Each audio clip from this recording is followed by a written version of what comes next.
Ok. Bonjour, bienvenue sur ma chaîne. Et c'est ma première vidéo sur le programme de mathématiques. Et donc, je prévois revoir tout le programme de terminal DSC avec vous. Comme moi, je suis ivoirien. Et donc, je vais faire tous les chapitres avec vous. Et donc, essayez de vous abonner. Aujourd'hui, nous allons aborder le chapitre études de fonctions. Non, pas études de fonctions. Limite et continuité. D'accord. Le programme que je vais donner ici, ce que je vais faire, ça concerne les élèves de terminale D et terminale C. Voilà, mais si vous faites, ou si vous êtes dans une école, vous faites limite et continuité, voilà, ça peut vous aider. Donc là, ce que je vais faire, si tu es en série D, tu peux suivre. Si tu es en série C aussi, tu peux suivre. Voilà.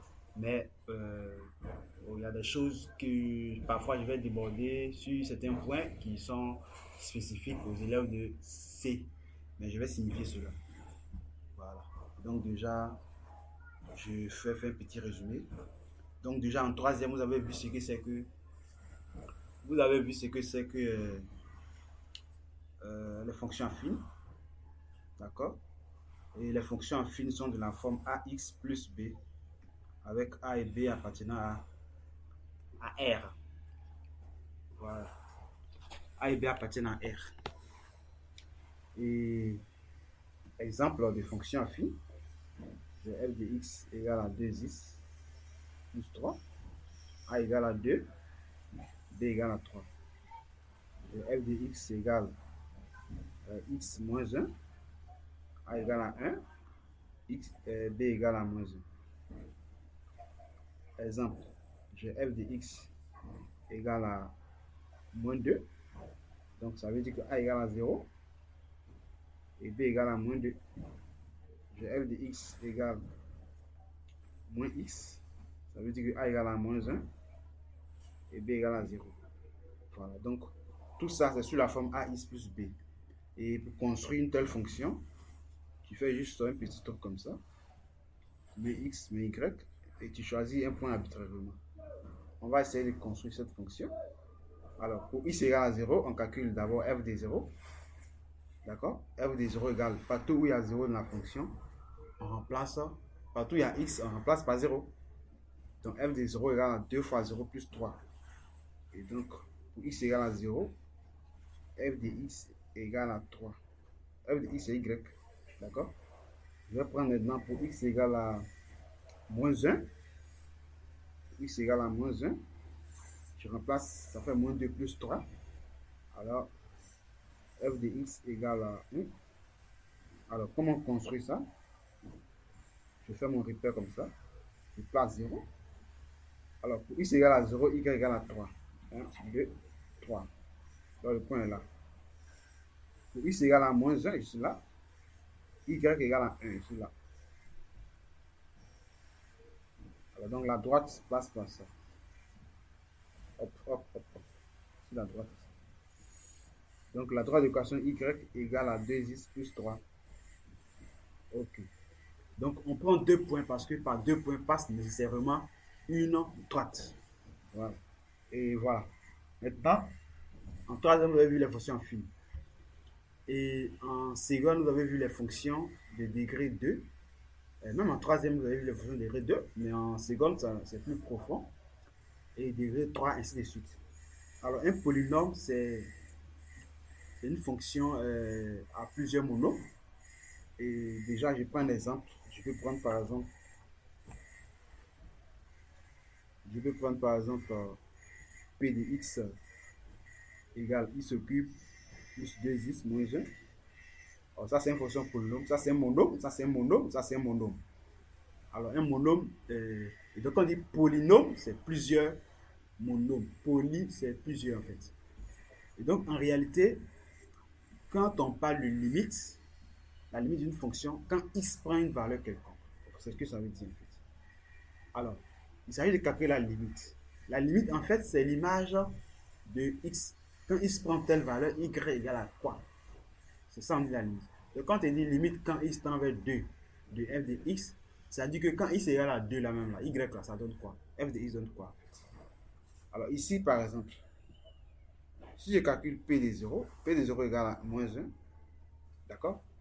Si je calcule limite, quand x tend vers 0 de p de x, alors, donc x prend des valeurs progressives jusqu'à atteindre 0. Alors quand x prend des valeurs au fur et à mesure jusqu'à atteindre 0 là, p de x là, p de x aussi prend des valeurs jusqu'à une certaine limite. D'accord, jusqu'à une certaine limite. Et on parle d'une fonction, on parle de la limite de la fonction. Alors là, ici, en réalité, c'est égal à p de 0 dans un premier temps. Alors ça fait moins 1. Mais si je prends par exemple p de x égale à 1 sur x, alors si je vais calculer la limite quand x tend vers 0 de p de x, alors admettons que je veux suivre la même procédure, je vais calculer p de 0. Alors ça va me donner 1 sur 0, ce qui n'existe pas en mathématiques. Enfin, ça existe, mais en troisième, en terminale, vous n'approfondissez pas. Donc là, on vous dit qu'on ne peut pas diviser un nombre par 0. Donc là, pour l'instant, ça n'existe pas. On ne peut pas diviser un nombre par 0. D'accord? Alors, quelle est l'image de 0 par x? La limite, c'est quoi finalement? Voilà. Et donc là, on parle d'études de limites. Alors, vous pouvez mener des études et trouver la limite. Donc, il y a des fonctions qui n'ont pas d'image. Mais quand on va calculer les limites, on va trouver quelque chose. Soit on va trouver soit à l'infini, soit on va trouver un réel, soit voilà. Et donc, c'est ça qu'on appelle étude de fonctions, continuité, limite, prolongement, et tout ça. Vous allez voir ça. Et donc déjà, un autre point à vérifier, c'est les parités. D'accord? Et vous connaissez grand N. Grand N, c'est l'ensemble des nombres entiers. Entiers positifs. 0, 1, 2, 3, ainsi de suite jusqu'à l'infini. D'accord? Jusqu'à l'infini. Donc, tout nombre entier positif, on les appelle entiers naturels. Mais parmi les nombres entiers naturels, il y a les nombres pairs et les nombres impairs. Par exemple, 2 est un nombre pair, 4 est un nombre pair, 6 est un nombre pair, 8 est un nombre pair. Mais un nombre pair, là, c'est un nombre qu'on peut diviser par 2. Quand on dit on peut diviser un nombre par 2, là, c'est quoi en fait? Si je prends 2 et que je divise par 2, ça donne combien? Ça donne 1. Mais si je prends 3 et que je divise par 2, ça fait 1,5. Ça, c'est pas un nombre entier. Ça, c'est pas divisible. 1,5 n'est pas un entier. Et donc, comme 1,5 n'est pas un entier, alors 3 n'est pas divisible par 2. Donc, 3 n'est pas un nombre pair. Par conséquent, 3 est un nombre impair. Donc, pour chercher un nombre impair, il faut d'abord montrer que ce nombre n'est pas pair. Il faut montrer que ce nombre n'est pas divisible par 2. D'accord? Pour montrer qu'un nombre impair est pair, il faut montrer que c'est divisible par 2 ou que le dernier chiffre de ce nombre est pair. Alors, si je prends 100, le dernier chiffre c'est 0. 0 est un nombre pair. Puisqu'on peut diviser 0 par 2, ça fait 0, ça marche. C'est un entier relatif. C'est un entier naturel. Et donc, c'est un nombre pair. Si je prends 102, 102 se termine par 2, donc c'est divisé par 2. D'accord? Donc c'est un nombre pair. Bien. Et un nombre pair là. Alors, un nombre négatif. Si je prends moins 5, exposer un nombre pair là, c'est toujours, ça va toujours donner un nombre positif. Voilà. Donc si je prends un nombre négatif, le tout exposant un nombre pair, je trouve un nombre positif. Et gardez cela, c'est important. Mais si je le mets à l'exposant un nombre impair, comme 101, c'est toujours un nombre négatif. C'est bon? Ok. Donc si j'ai un nombre négatif et qu'il est à l'exposant un nombre pair, alors il sort positif. Donc on va continuer. On va voir ce que c'est que les limites à l'infini. On va faire pas à pas, limite à l'infini, des fonctions polynômes. Donc une fonction polynôme, c'est une fonction à plusieurs monomes. Donc si je prends par exemple p de x égale x carré plus 2x plus 3. Limite, quand x tend vers plus l'infini de p de x, c'est égal à la limite du monôme du plus haut degré. Le monôme le plus haut degré ici, c'est x carré. Pourquoi? Puisque lui porte 2. Lui porte 2, lui porte 1. Ici, là, quand il n'y a rien, c'est que c'est 1. 3, ici, là. Ici, c'est 3, c'est une constante. Donc, c'est multiplié par x à la puissance 0. C'est pour ça qu'on ne voit pas. Tout nombre à la puissance 0 égale à 1. Donc, en fait, ici c'est x à la puissance 0. Ici, c'est x à la puissance 1. Ici, c'est x à la puissance 2. Donc, c'est lui qui est le monôme le plus haut degré. Donc, c'est la même chose que limite quand x tend vers plus l'infini de x carré égale. Égale à quoi? Et donc, comment on calcule? Et j'ai dit tout à l'heure que la limite, en fait, c'est l'image de f au bon x, en fait. Quand x tend vers plus l'infini, ça veut dire que f de plus l'infini, p de plus l'infini égale à quoi? Donc, ici, là, tu écris rapidement au brouillon plus l'infini à la puissance au carré. Et tu cherches son signe. Le signe de plus l'infini d'un nombre positif au carré, c'est quoi? C'est toujours positif. Comme carré est un nombre pair et que plus l'infini reste plus l'infini, ça ne change pas de signe en fait. Et donc lui, il reste plus l'infini. D'accord? Et donc si je fais limite, quand x tend vers moins l'infini de p de x égale limite quand x tend vers moins l'infini de x carré. Et donc sur ton brouillon, tu fais moins l'infini le tout au carré. Je vous ai dit que tout nombre négatif à la puissance un nombre pair est toujours positif. Et donc comme c'est infini, ça fait aussi plus d'infini. Ça fait plus l'infini. Et donc, si je fais limite, quand x tend vers moins l'infini de moins 2x au carré plus 3x plus 1, ça fait limite quand x tend vers moins l'infini de moins 2x au carré, le monôme le plus degré. D'accord? Et tu viens au brouillon. Tu fais moins 2 multiplié par moins l'infini au carré. Ça fait infini. Mais ici, ce que nous allons chercher, c'est le signe qui nous intéresse. Moins l'infini au carré, ça fait plus l'infini. Donc, ça fait moins 2 multiplié par plus l'infini. D'accord? Et tout nombre négatif fois un nombre infini grand, ça va forcément devenir un nombre négatif. Moins fois plus égale à moins. Donc, lui, c'est négatif. Ce qui va faire que lui va venir moins infini. Limite, quand x tend vers moins l'infini de moins 3x au cube plus 2x moins 1 égale limite quand x tend vers moins l'infini de moins 3x au cube. Je viens au brouillon. Moins 3 fois moins l'infini au cube égale moins 3 fois moins l'infini est un nombre négatif. Au cube, 3 est un nombre impair.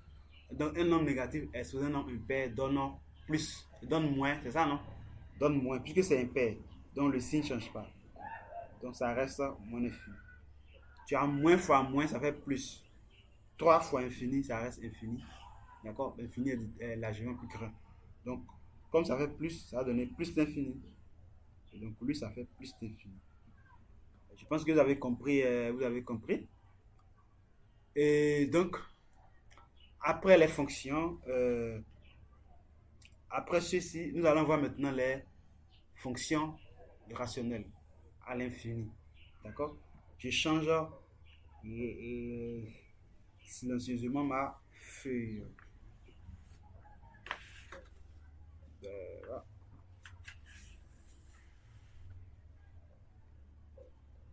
Bien.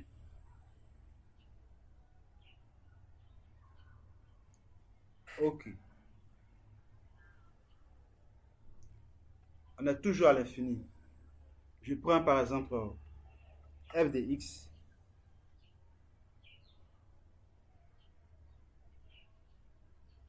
f de x égale à x carré moins 1 sur 2x carré moins 3x plus 1.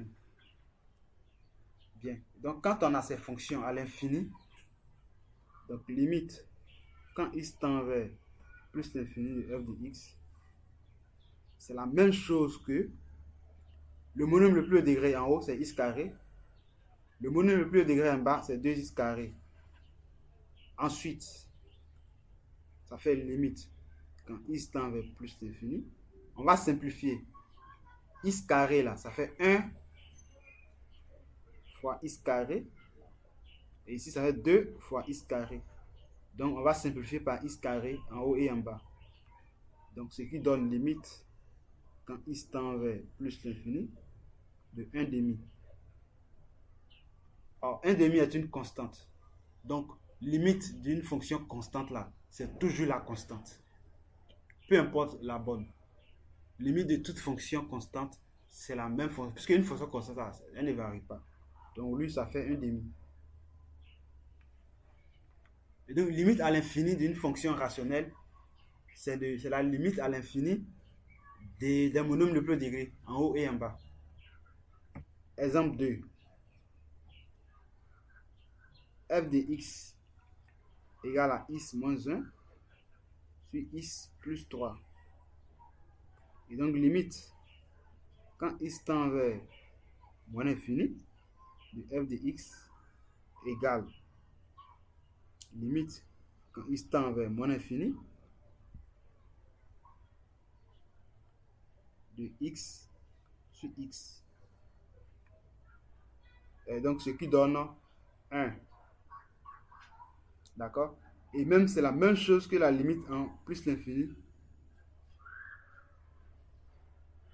de f de x. Parce qu'on prend aussi mon nombre le plus degré de part et d'autre. D'accord? Et donc, ça va aussi donner 1.